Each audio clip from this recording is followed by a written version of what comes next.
ایک بار پھر ہمارے ساتھ رہنے کا بہت شکریہ. شاذب ہمایا کر رہے تھے آپ کا انتظار. امید ہے پہلا سیگمنٹ آپ کو بہت پسند آئے گا کیونکہ دوسرا سیگمنٹ اس سے بھی زیادہ دلچسپی رکھتا ہے, اور وہ یہ ہے جناب کہ اگر ہم ضرورت سے زیادہ, کہتے ہیں نا اکثر لوگ بہت زیادہ پریشان رہتے ہیں شاذب کے, ٹینشن میں آ جاتے ہیں, چھوٹی چھوٹی چیزوں کو لے کے پریشان ہو رہے ہوں گے, آپ کے ماتھے پہ بل ہوگا. چھوٹی چھوٹی چیزوں سے بلا وجہ پریشان ہونا آپ کو ڈپریشن کا مریض بنا سکتا ہے. یعنی کہ آپ اوور تھنکنگ کی بات بھی کر رہے ہیں. یس سر. اوور تھنک کرنا انسانی صحت کے لیے کتنا, یعنی کہ مینٹل صحت کے لیے آپ پہ کتنا نقصان دہ ثابت ہو سکتا ہے. خاص طور پر ان کیفیات کے باعث سب سے پہلے انسان بے آرامی کا شکار ہو جاتا ہے اور ایک عجیب کیفیت اس پر طاری ہو جاتی ہے, ذہنی تکلیف میں مبتلا ہو جاتا ہے. ایسے میں کس طریقے سے ہم قابو پا سکتے ہیں اپنی سوچ پر اور اوور تھنک نہ کر کے, تو ان تمام باتوں پہ آج ہمیں بات کرنی ہے. سوچ اور خیالات پر کنٹرول دراصل پرسکون زندگی کا ایک اہم کلیہ قرار دیا جاتا ہے. بالکل ایسا ہی ہے, لیکن سوال یہ ہے کہ آخر انسان ان سوچوں کو قابو کیسے کرے, کیونکہ آپ ہمیشہ ایک بات یاد رکھیے گا, اگر آپ نے نیگیٹیوٹی کو اپنے اوپر حاوی ہونے دیا تو نیگیٹیوٹی آپ کو اتنا زیادہ کنٹرول کرنا شروع ہو جائے گی کہ پھر آپ ایک ڈارک سپیس میں چلے جائیں گے اور پھر وہاں سے واپسی بہت مشکل ہوتی ہے. اس لیے ان سوچوں کو اپنے اوپر حاوی ہونے نہ دیں. لیکن کیسے؟ ہمارے ساتھ آج موجود ہیں ماہر نفسیات ڈاکٹر طیبہ عمران. السلام علیکم ڈاکٹر. السلام. اللہ کا شکر, آپ کیسی ہیں؟ یہ موضوع کتنا زبردست ہے, مطلب ہم کتنا ایکسٹرا سوچتے ہیں نا شاذب, چھوٹی چھوٹی باتوں کو سوچ رہے ہوتے ہیں, اوور تھنک کرتے ہیں. یہ مینٹل ہیلتھ کے لیے کتنا نقصان دہ ہو سکتا ہے ڈاکٹر صاحب؟ بالکل. دیکھیں, ایک چیز ہوتی ہے کہ انسان جن چیزوں کی عادت بنا لیتا ہے وہی چیزیں اس کے ساتھ ہو رہی ہوتی ہیں. تو سوچنا تو ویسے بھی ہم سبھی سوچتے ہیں, ایک فطری عمل ہے,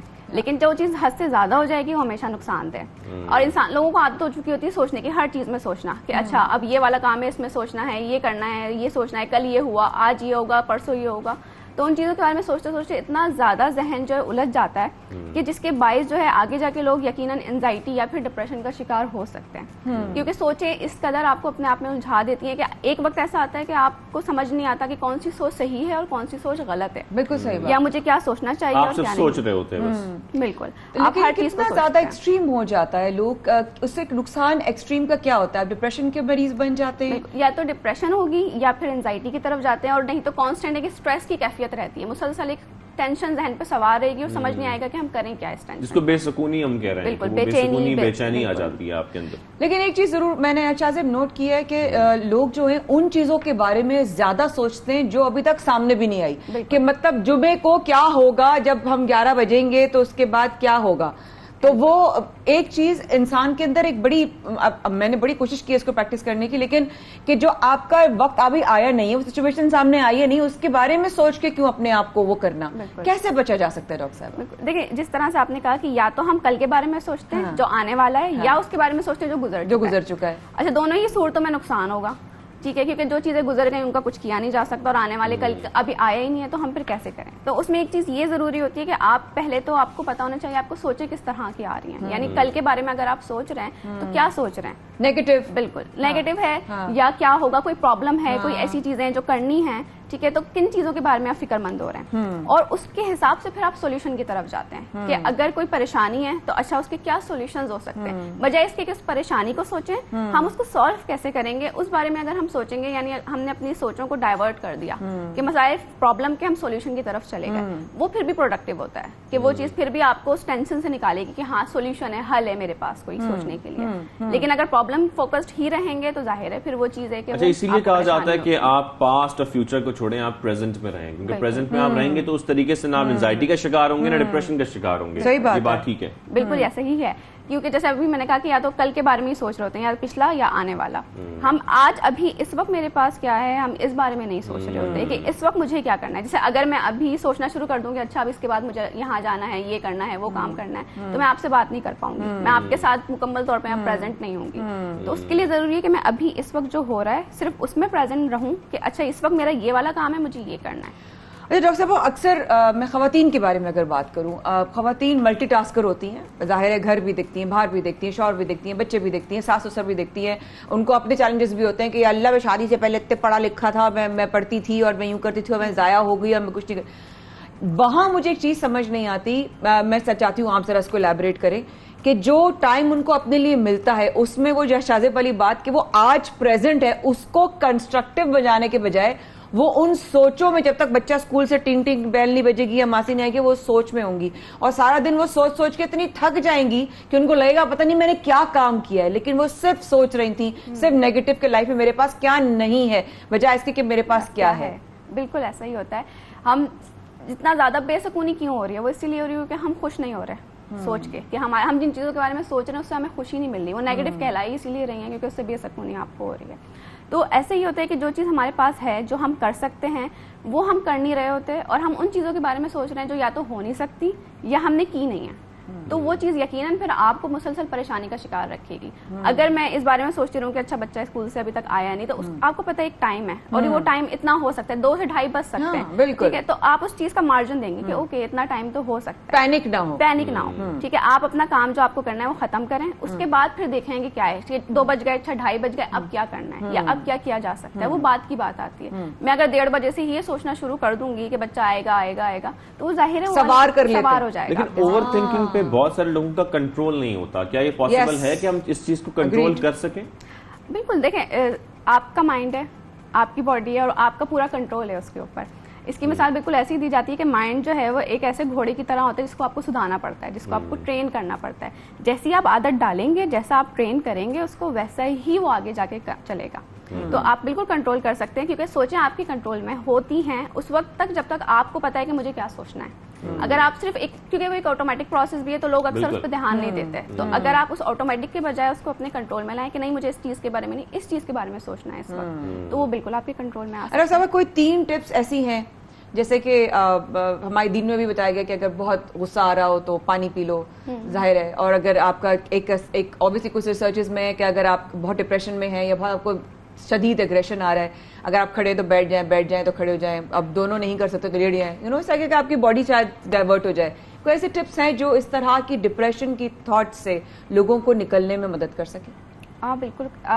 سب سے پہلی چیز تو یہی ہے جو آپ نے بھی ریلیکسیشن والی بات کی, یہ بہت امپورٹنٹ ہے کہ آپ کو اپنے مائنڈ کو بھی اور اپنی باڈی کو بھی ریلیکس ہونے کا ٹائم دینا ہے, کہ کچھ وقت آپ اپنے لیے مخصوص کریں ایسا جس میں آپ صرف ریلیکس کریں اپنے لیے, اس ٹائم کو نکالیں. کہ نہ وہ اس طریقے, دیکھیں ہر ایک کے لیے وہ چیزیں مختلف ہوتی ہیں, ٹھیک ہے.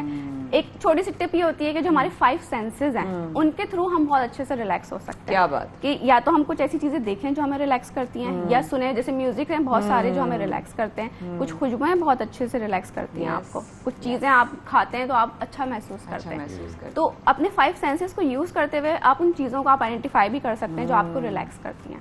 تو یہ ایک چھوٹی سی ٹپ ہے کہ آپ ان چیزوں کو آئیڈینٹیفائی کریں کہ کیا چیز مجھے خوشی دیتی ہیں, کیا چیز مجھے ریلیکس کرتی ہیں, اور ان کو پھر اپنے ڈیلی جو آپ کی روٹین ہے روزمرہ کی زندگی میں. ڈاکٹر صاحب, اکثر لوگ اس چیز کو مکس کرتے ہیں کہ مستقبل میں کیا ہونے والا ہے اس کے لیے پلاننگ تو ہمیں کرنی ہے, اس کے بارے میں سوچنا بھی ہے, پلان بھی کرنا ہے, کچھ ڈیسیجنز بھی لینے ہیں, لیکن اوور تھنک نہیں کرنا. اس میں کتنا آپ کس طریقے سے ڈیفرینشیٹ کریں گی کہ اوور تھنک کرنے میں اور پلاننگ کرنے میں مستقبل کی, اس میں کتنا فرق ہے یا کتنا آپ کہہ لیں کہ گیپ ہے؟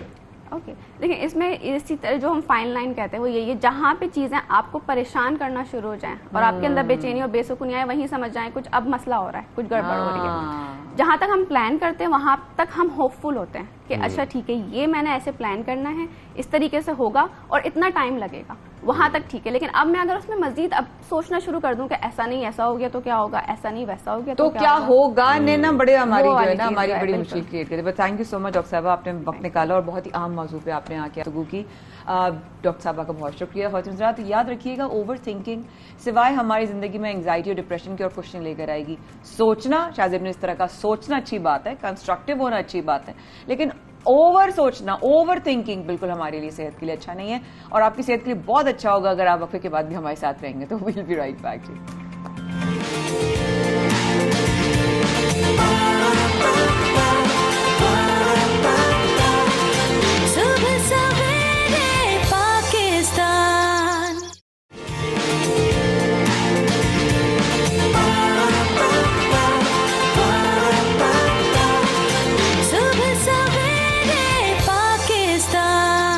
Welcome back. آپ دیکھ رہے ہیں صبح سویرے پاکستان. مایا خان اور شاہزیب احمد کے ساتھ کچھ پولیٹیکل باتیں کریں گے, کچھ باتیں کریں گے سیاسی, اور سیاست میں اس وقت بہت کچھ ہو رہا ہے, اور وہ یہ ہو رہا ہے کہ ہمارے ایک سابق وزیر خزانہ جو ہیں وہ وطن واپس لوٹ آئے ہیں. نامزد وزیر خزانہ اسحاق ڈار برطانیہ سے وزیر اعظم کے ہمراہ 5 سال بعد وطن واپس پہنچے ہیں, جبکہ اسحاق ڈار آج سینٹ کی رکنیت اور کل وزارت کا حلف اٹھائیں گے. نور خان ایئر بیس میں دیکھا کہ انہوں نے لینڈ کیا وزیر اعظم کے ہمراہ, اور پاکستان کو مشکلات سے نکالنے کی پوری کوشش کریں گے, یہ بھی کہا انہوں نے. بالکل ایسا ہی ہے. انہوں نے کہا کہ نواز شریف وزیر اعظم وزارت خزانہ کی ذمہ داری دی ہے, پاکستان کو مشکل حالات سے بھی نکالیں گے, اور پچھلے جو ہمارا زمانہ تھا اس وقت بھی پاکستان کو ایک اکنامکل ایک فائنینشیل چیلنج سے نکالا تھا, اس دفعہ بھی پوری کوشش ہوگی. اسحاق ڈار کی واپسی سمیت دیگر سیاسی معاملات پر یہ معاملات اور دوسری پارٹیز یا اپوزیشن کس طرح دیکھتی ہے, اس کو بات کرنے کے لیے ہم نے دعوت دی ہے. ہمیں جوائن کیا ہے پیچھے رہنما یوسف زئی صاحب نے. السلام علیکم شوکت صاحب,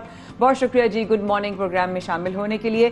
یہ جو سر مفتاح اسماعیل صاحب کی جو حکومت نے مشکل اقدامات اٹھائے تھے اور ان کی جگہ اب اقصاد آق صاحب کو جو ہے وہ لے کر آئے ہیں, کیا سمجھتے ہیں اب بہتری آ سکتی ہے ان معاملات میں؟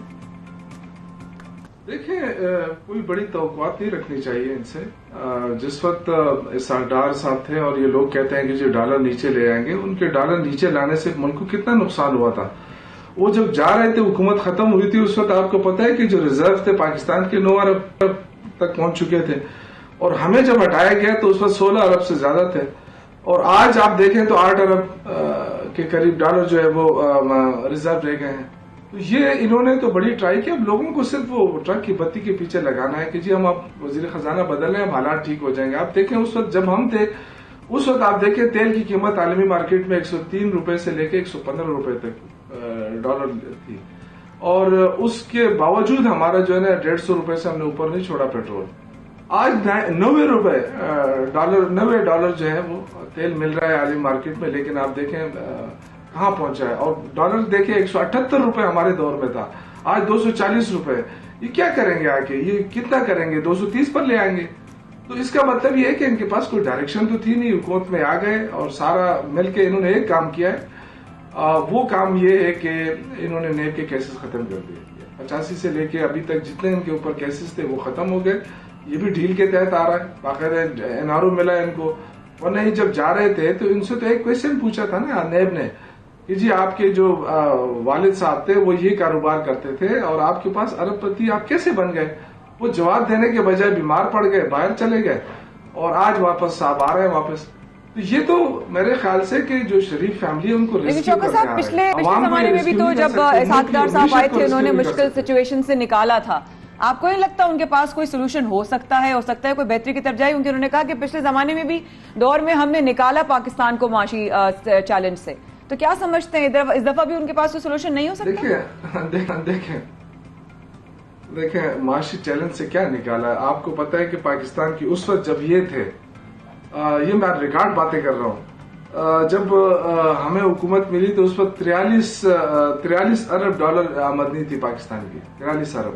اور جب ہم جا رہے تھے تو 63 ارب روپے کی آمدنی تھی. ہمارے سارے وزیر خزانہ کو یہ کہتا رہے یہ نہیں نالائق, یہ نہیں سمجھتے ہیں. تو کتنا بڑا فرق تھا.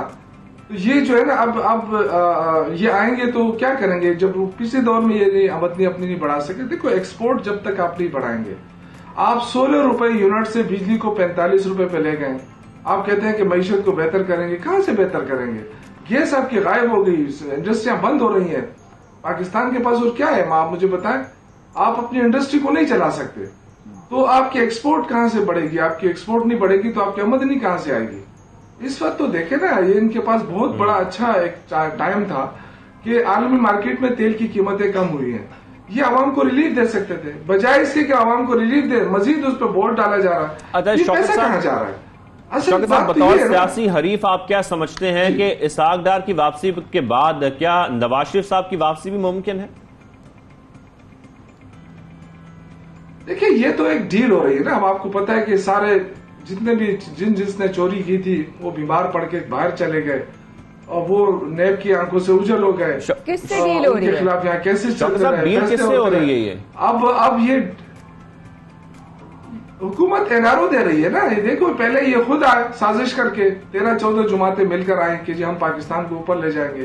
یہ 13-14 جماعتوں نے جو پاکستان کو ٹیکہ لگایا ہے نا، جو اربوں روپے کبھی چوکیدار کے نام پہ، کبھی ٹھیکیدار کے نام پہ، کبھی کس کے نام پہ، وہ سارے کیسز تو ختم نہیں ہوئے تھے نا، وہ تو چل رہے تھے. اب ان کو بیل ملی، بیل مل کے سب نے سازش کر کے پیسہ خرچ کر کے پیسے لوگوں کے ضمیر خرید کے اسمبلیوں میں پہنچے، حکومت بنائی، اور پھر اپنے رشتہ داروں کو آہستہ آہستہ NRO دینے کی کوشش کی جا رہی ہے. لیکن میں آپ کو بتاؤں کہ اس سے ملک کو بہت بڑا دھچکا مل رہا ہے، کیونکہ اتنی بڑی رقم جو انہوں نے ہڑپ کی تھی وہ سب کے سب معاف کرنے جا رہی ہے. اور یہ نقصان کس کا ہوگا؟ پاکستان کا ہوگا.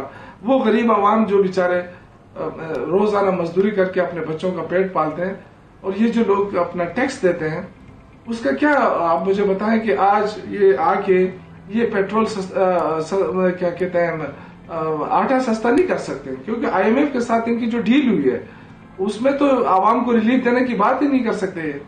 تو جب عوام کو ریلیف نہیں دیں گے تو بے شک یہ ڈالر کو کہیں پہ بھی لے جائیں گے، اس سے کیا فرق پڑے گا؟ اصل چیز تو یہ ہے کہ آپ عوام کو ریلیف دیں، آپ آٹا سستا کریں، گھی سستا کریں، لوگوں کی جو ڈیلی کموڈیٹیز ہے اس کو سستا کریں.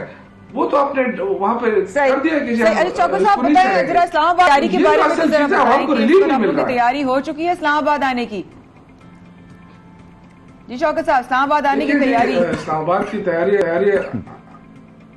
بالکل ہماری تیاری اللہ کی فضل سے ہم تو پہلے سے ٹرین ہیں.